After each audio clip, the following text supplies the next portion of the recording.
Revenons sur des questions interlinguistiques. Le cas de l'anglais est intéressant par rapport à l'allemand. On sait que de nombreux mots allemands se retrouvent en anglais. Je ne dis pas qu'ils sont empruntés par l'anglais à l'allemand, c'est peut-être plus compliqué que ça.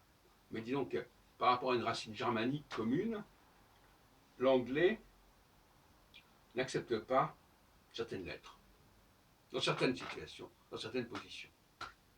Par exemple, pour dire genug en allemand, on a enough en anglais. Et enough, ça s'écrit E-N-O-U-G-H, et il manque, entre guillemets, le G, pour donner genug.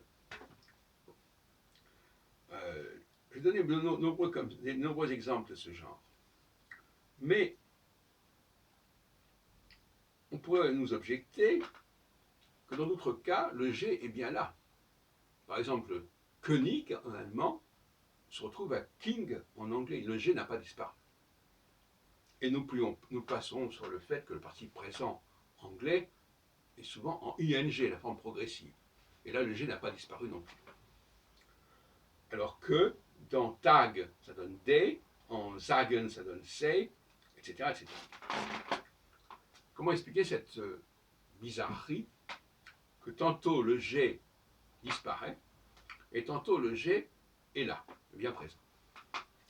Eh bien, la différence, c'est que c'est le G initial qui disparaît.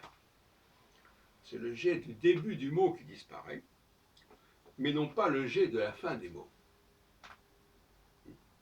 Vous avez aussi le cas de war en anglais, qui vient d'une forme en guerre qu'on a en français, la guerre. On a aussi William, qui vient en français, qui trouve en français ce nom de Guillaume.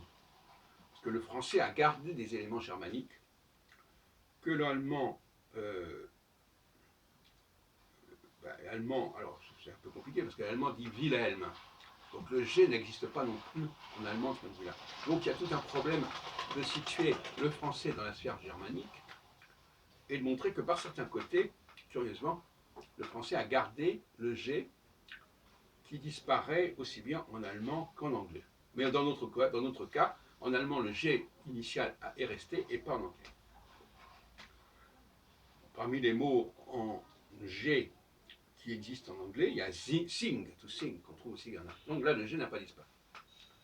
Donc, je ne veux pas aller plus loin là-dessus, mais ce n'est pas le G qui disparaît, c'est le G du début du mot qui disparaît, dans un certain nombre de cas. Et le paradoxe, c'est que, dans certains cas, le français a gardé le G germanique de départ, que l'allemand lui-même a perdu.